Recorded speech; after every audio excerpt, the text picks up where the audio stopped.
We start in the name of God, the most magnificent, the most merciful, and may the peace and blessings of God be upon His Prophet, his family and companions, students, friends, faculty, and colleagues. I greet you all with the Islamic greeting of peace. Assalamu alaikum wa rahmatullahi wa barakatuh. Today is the seventh event in the series of events called Israeli Apartheid Week, a call to boycott, divest, and sanction. Sponsored by the Muslim Student Union, the goal of the events this week is to educate and raise awareness on campus about the plight of the Palestinian people, with the hope that this knowledge will turn into action. Our annual week has unfortunately often been misconstrued to be one that harbors anti-Semitism. The MSU has clarified numerous times and will continue to clarify that hatred of any particular group on the basis of their race, color, ethnicity, or religion, including people of the Jewish faith, is not and will not be tolerated.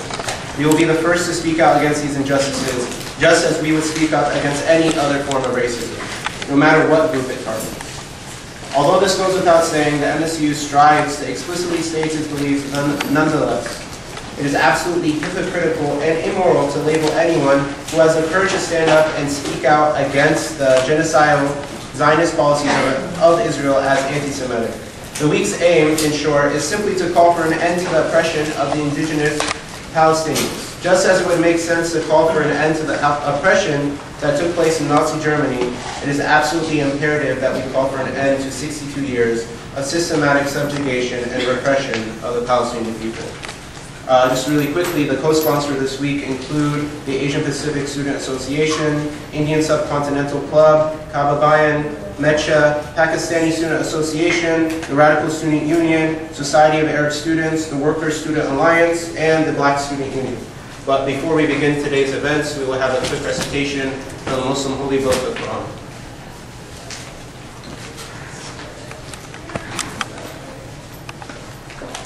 أعوذ بالله من الشيطان الرجيم بسم الله الرحمن الرحيم والعصر إن الإنسان لفي خسر إلا الذين آمنوا وعملوا الصالحات وتواصوا بالحق وتواصوا بالصبر.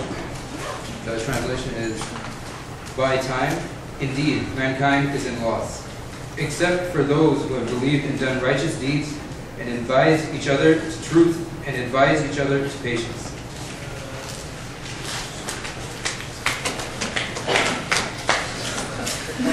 Today we have with us Ms. Allison Weir.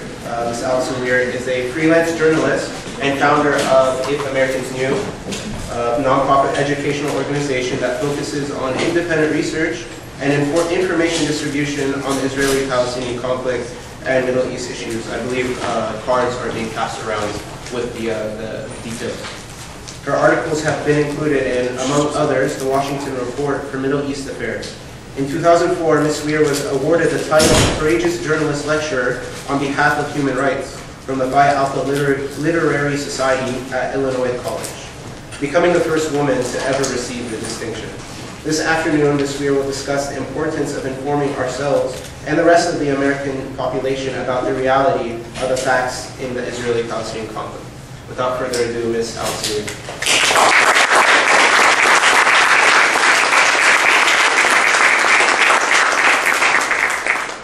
Thank you very much. I'm honored to be here with you and to have been invited to be part of this. And thank you for so many people coming. I know you're busy and there are other things you could be doing with your time, so thanks for being here. Before I actually start my presentation, I hopefully am going to show a short, sort of a trailer for a documentary we've been working on. Some of the footage, as you'll see, is referring to the previous administration, but sadly the comments are still very attributable to what's going on right now in Washington, D.C. So it's just a very short video that we'll first show and then I'll start my talk. Abraham's here in Jacksonville, my hometown since birth. Have any idea how much trouble they are in, all of us in America are in.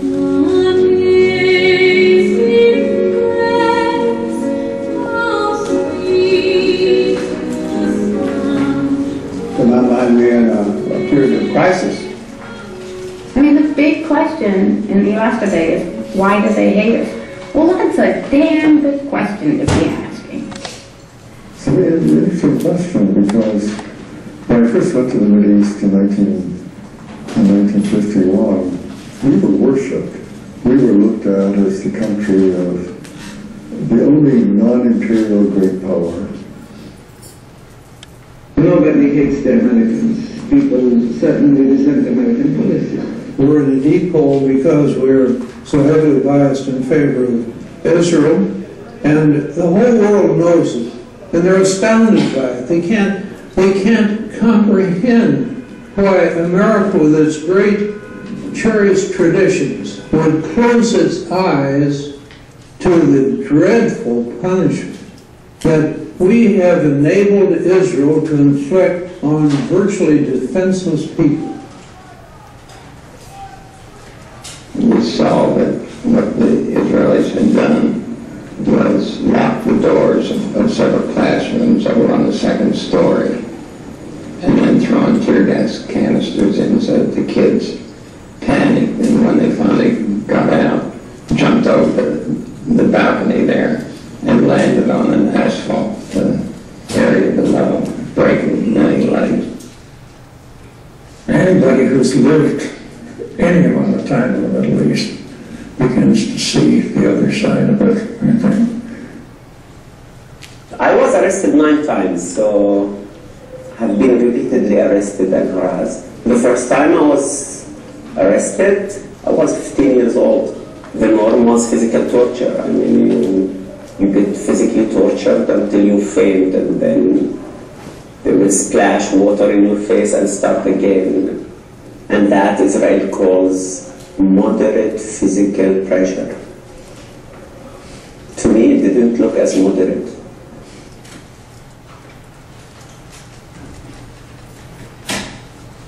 I think if Americans decided they want to support Israel, they want a congressman who supports Israel, I mean, obviously it's a free country and they're perfectly free to decide that, but they don't know that that's what they're supporting, and I think that's the problem.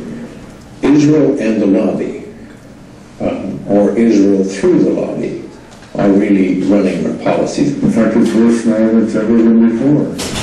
We have a White House that's totally dominated by Israelis. It's sad that the Americans who are so concentrated in helping Israel, they don't give a hoot, as far as I'm concerned, about whether it hurts the United States or not.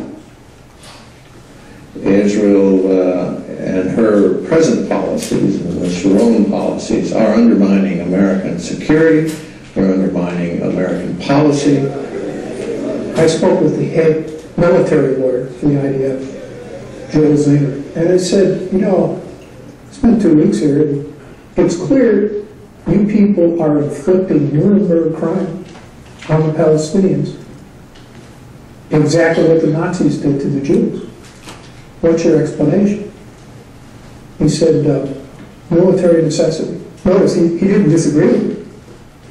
I said, that argument was rejected at Nuremberg when the lawyers for the Nazis made it. So then he said, well, we have public relations people in the United States, and they handle these matters for us. Arabs and Muslims have to be made to look bad in America, and America has to be made to look bad to them.